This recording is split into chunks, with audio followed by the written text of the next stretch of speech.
અહીંયા ગાડી ઉપસ્થિત આપણા સૌના લોકલાડીલા ધારાસભ્ય શ્રી, જેમની આપણે આતુરતાથી રાહ જોતા હતા.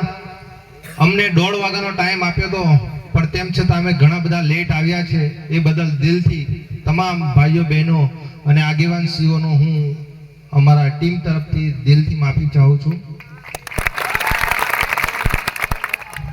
આપણે જેમની આતુરતાથી રાહ જોતા હતા એવા આપણા સૌના લોક લાડીલા ધારાસભ્ય શ્રી ચૈતરભાઈ વસાવા, જેઓ આજે હંમેશા પ્રજાના નાના મોટા પ્રશ્નો ઉઠાવતા રહે છે.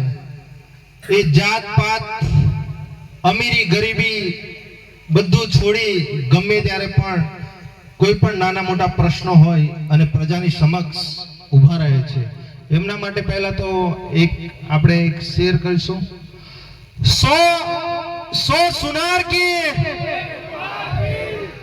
એક લુહાર કી, 100 सुनार की एक लोहार की, चैतर वसावा शान है आदिवासी समाज की.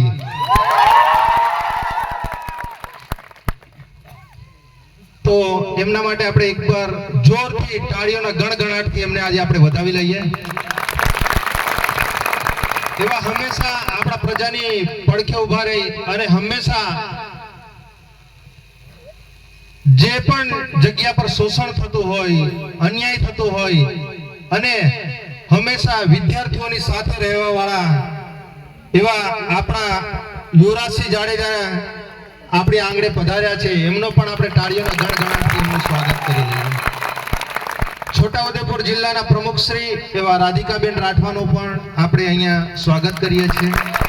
તેમજ અમારા વડીલ શ્રી એવા વિક્રમ કાકા, તેમજ જિલ્લાના તમામ પદાધિકારીઓ, આજુબાજુ ગામમાંથી પધારેલ અમારા સરપંચશ્રીઓ, ગામના આગેવાનશ્રીઓ અને જે રિટાયર, જેમણે સરકારમાં ઘણી બધી સેવા આપી છે એવા ઘણા બધા રિટાયર કર્મચારીઓ આપણી વચ્ચે ઉપસ્થિત છે.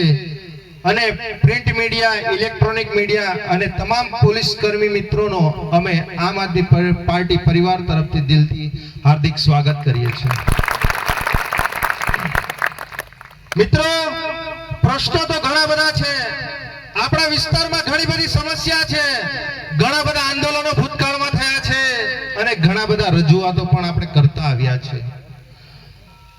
પણ તેમ છતાં પણ આજે આપણા વર્ષો જૂનો પ્રશ્ન એ આજે પણ પડતર પ્રશ્નો છે. આજે ઉમરગામથી અંબાજી સુધી, જેમ આપણા સાહેબશ્રીએ કીધું કે 27 ધારાસભ્યો છે અને ઘણા બધા સાંસદો છે. તાલુકા પંચાયત ચૂંટાયેલા પણ છે, જિલ્લા પંચાયત ચૂંટાયેલા પણ પદાધિકારીઓ છે. પણ આજે જ્યારે પ્રજાના પ્રશ્નો ઉઠાવવાનો હોય તો આજે જે સરકારમાં બેઠા છે એ આજે મૌન ધારણ કરીને બેઠા છે. આજે સરકાર મોટી મોટી વાતો કરતી હોય, બેટી બચાવો, બેટી પઢાઓ, તો આજે આપણા સમાજમાં જ આજે ઘણી બધી બાળકીઓ એ આપણા સમાજની હોય કે અન્ય સમાજની હોય, આજે એમના ઉપર ઘણું બધું શોષણ થાય છે, ઘણા બધા અત્યાચારો થાય છે, રેપ થાય છે. એવી જ એક નાનકડી બાળકી આજે દાહોદ જિલ્લામાં એક નાનકડા ગામમાંથી આવતી હતી. એ છોકરી પર એક નરાધમે દુષ્કર્મ કર્યો અને એ છોકરીને એ સ્કૂલના આંગણમાં જ એને મૃત મારી નાખવામાં આવી હતી. એવી જ આપણા સમાજની હમણાં અઠવાડિયા પહેલા ઝઘડિયા જીઆઈડીસીમાં આપણા સમાજની દીકરીને જે 10 વર્ષની ઉંમરની હતી એ દીકરી પર રેપ કરવામાં આવ્યો અને એના પ્રાઇવેટ પાર્ટમાં સળિયો નાખી દેવામાં આવ્યો. ત્યાં ઘણા બધા ચૂંટાયેલા આપણા સમાજના નેતાઓ છે, પણ તેમ છતાં એ લોકો 4-4, 5-5 દિવસ એ છોકરી જીવન અને મરણની વચ્ચે હતી. એ છોકરીને બરોડા રેફર કરી, પણ એક પણ આપણો પ્રતિનિધિ આપણા સમાજમાંથી કે જે આ બાળકીને ન્યાય અપાવવા કે બાળકીના પડખે ઉભા રહેવા ના ગયા. અમે જ્યારે જતા હતા ત્યારે અમારી પર પોલીસોને આગળ કરી અને ચૈતરભાઈને ડેડિયાપાડા રોકવામાં આવ્યા હતા. ખબર છે કે નહીં ખબર બધાને? અને ફર્સ્ટ ટાઈમ ત્યાં ગાડી આટલા વિસ્તારમાં અને બરોડા જિલ્લામાં પણ ઘણા બધા પદાધિકારીઓ છે, પણ આપણા ચૈતરભાઈ ડેડિયાપાડાથી બરોડા એ પરિવારને મળવા ગયા, એ બાળકીને મળવા ગયા, પણ તેમ છતાં તે વિસ્તારના પદાધિકારીઓ મળવા નથી ગયા. એટલે આ ખૂબ શરમજનક વાત છે. આપણે બધાએ જાગવું પડશે. આપણા વિસ્તારમાં પણ એવા ઘણા બધા પ્રશ્નો છે. આજે સ્ટેચ્યુ ઓફ યુનિટી ની વાત કરીએ, આજે હજારો કરોડો રૂપિયાના અહીંયા આગળ પ્રોજેક્ટો છે, પણ આપણા સ્થાનિક લોકોને આજે પણ ન્યાય આપવામાં નથી આવતો. આજે આપણું નર્મદાનું પાણી અહીંથી કચ્છ ભુજ લઈ જવામાં આવે છે, મોટી મોટી ઇન્ડસ્ટ્રીઓમાં આપવામાં આવે છે, પણ તેમ છતાં અહીંનો આદિવાસી કે અહીંના દરેક સમાજના જે ખેડૂતો છે એ આજે પણ એ લોકો તરસ્યા છે. મિત્રો, એમના બધા પ્રશ્નો, એવા ઘણા બધા પ્રશ્નો છે આપણા વિસ્તારમાં. હમણાં રોડો જઈ રહ્યા છે, આ કેનાલો જઈ રહી છે, પણ આપણું નિરાકરણ લાવ્યું નથી. લાવ્યા છે? એટલે આપણે બધાએ જાગવું પડશે. આ અમારી જે ટીમ છે અને આ ચૈતરભાઈ છે, આજે 182 ધારાસભ્ય છે ગુજરાતમાં, આજે ઘણા બધા સાંસદ સભ્યો છે. આજે ગુજરાતના કોઈ પણ ખૂણે તમે જતા રહો, આજે દેશના કોઈ પણ ખૂણે જતા રહો, આજે તમે કહેશો ને કે અમે ડેડિયાપાડાથી આવ્યા છે, તો શું કહેશે? ચૈતરભાઈના ગામમાંથી આવ્યા છો, ચૈતરભાઈના વિસ્તારમાંથી આવ્યા છો. આજે એક નાનકડા પરિવારમાંથી આવેલો દીકરો, આપણી જેવા જ કુટુંબમાંથી આવેલો દીકરો, આજે એમણે એટલી નામના કમાવી છે કે આખા ગુજરાતમાં 182 ધારાસભ્યોની ચર્ચા નથી થતી. એટલે આવનારા દિવસોમાં આપણા વિસ્તારમાં જે પણ કોઈ નાના મોટા પ્રશ્નો હોય, એના માટે તમારે પણ ચૈતરભાઈ બનવું પડશે. શું તમે બનવા માટે તૈયાર છો?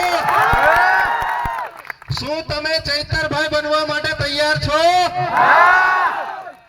આપણા વિસ્તારમાં જ્યારે આપણી દીકરીઓનું શોષણ થતું હોય, જ્યારે શિક્ષકો જે શાળાઓમાં ઓછા હોય, આરોગ્યની સુવિધા ના હોય, રોડ રસ્તા ના હોય, તો એવા બધા પ્રશ્નો આજથી તમારે ઉઠાવવાનો આજે આપણે સંકલ્પ લેવો પડશે. આજે અહીંથી ઘણા બધા ફોન આવે છે આપણા વિસ્તારમાંથી કે ચૈતરભાઈ તમે આવો, કોઈ ટાવર પર ચડી ગયું હશે.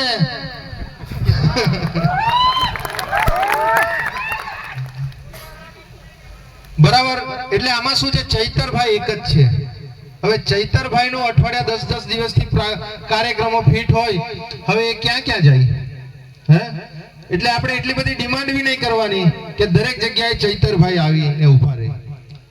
એમના પણ ઘણા બધા શેડ્યુલો ટાઈટ હોય છે. આજે જેવી રીતે અહીંયા ગાડી હજારો રૂપિયાના પ્રોજેક્ટો છે, પણ આપણા વિસ્તારમાં આજે એક સારી હોસ્પિટલ નથી. આપણા સમાજમાંથી ઘણા બધા લોકો નાનો મોટો ઝઘડો મા બાપ જોડે થયો હોય કે ઘરવાળી જોડે થયો હોય તો દવા પીવી જાય, ગટગટાઈ જાય દવા. રોગલ જે આવે ને તે પીએ છે કે નહીં પી જતા? કોઈનો એક્સિડન્ટ થયો હોય, કોઈ ખેતરમાં ગયો હોય અને એને સાપ કરડી ગયો હોય, આજે એ લોકો માંડ અહીંયા ગરડેશ્વર દવાખાનામાં જાય અને ગરડેશ્વર દવાખાનામાંથી પાટાપિંડી કરી અને એને રાજપીપળા રેફર કરે. રાજપીપળા રેફર કરે છે, ત્યાંથી પણ પાટાપિંડી કરી અને એ લોકોને બરોડા રેફર કરે છે. આજે જેટલા લોકોને બરોડા રેફર કરે છે એમાંથી 90% લોકો મૃત્યુ જાહેર થઈને આવે છે. આવે છે કે નહીં આવતા? આજે મિત્રો આપણને 5-5 લાખ રૂપિયાના આયુષ્યમાન કાર્ડ આપી દીધા છે. 5-5, 10-10 લાખ રૂપિયાના કાર્ડો કોની કોની પાસે છે? જરા હાથ ઊંચો કરો. જો તમારા બધાની પાસે છે ને? તમે મને એવું કહો કે આ નર્મદા જિલ્લામાં આજે કરોડો રૂપિયાના પ્રોજેક્ટો અહીંયા ગાડી છે, પણ અહીંયા ગાડી એક સારું હોસ્પિટલ જે અહીંયા ગાડી આ કાર્ડ ચાલતા હોય એવા મને એક હોસ્પિટલ કે 5 હોસ્પિટલ બતાવો. કોઈ ચાલે છે ખરો? આપણા બધાને આ સરકાર વર્ષોથી લોલીપોપ આપતી આવી છે. શું આપતી આવી છે? લોલીપોપ આપે છે અને આપણે બધા એને ચાવથી હજમ કરી લઈએ છીએ. એ લોકો મોટી મોટી વાતો કરી જાય છે, અહીંયા મોટા મોટા વાયદાઓ કરી જાય છે, પણ આજે એક પણ વાયદા આજે પૂર્ણ થતા નથી. આજે એ સ્ટેચ્યુ ઓફ યુનિટી ની નજીકમાં અહીંયા ચાપટ ગામ આપણું આવેલું છે, બરાબર. આજે ત્યાં ગાડીથી ઘણા બધા વિડીયો જાહેર થાય છે, ઘણા બધા ફોટા જાહેર થાય છે કે રસ્તામાં ડિલિવરી થઈ જાય છે, રસ્તામાં જ કોઈ પેશન્ટને લાવે એક્સપાયર થઈ જાય છે. એ ચાપટ ગામ સિવાય ઘણા બધા આપણા નર્મદા જિલ્લાના આખા ગુજરાતમાં ઘણા બધા એવા વિસ્તારો છે કે જ્યાં આજે પણ આજે દેશને 70 75 વર્ષ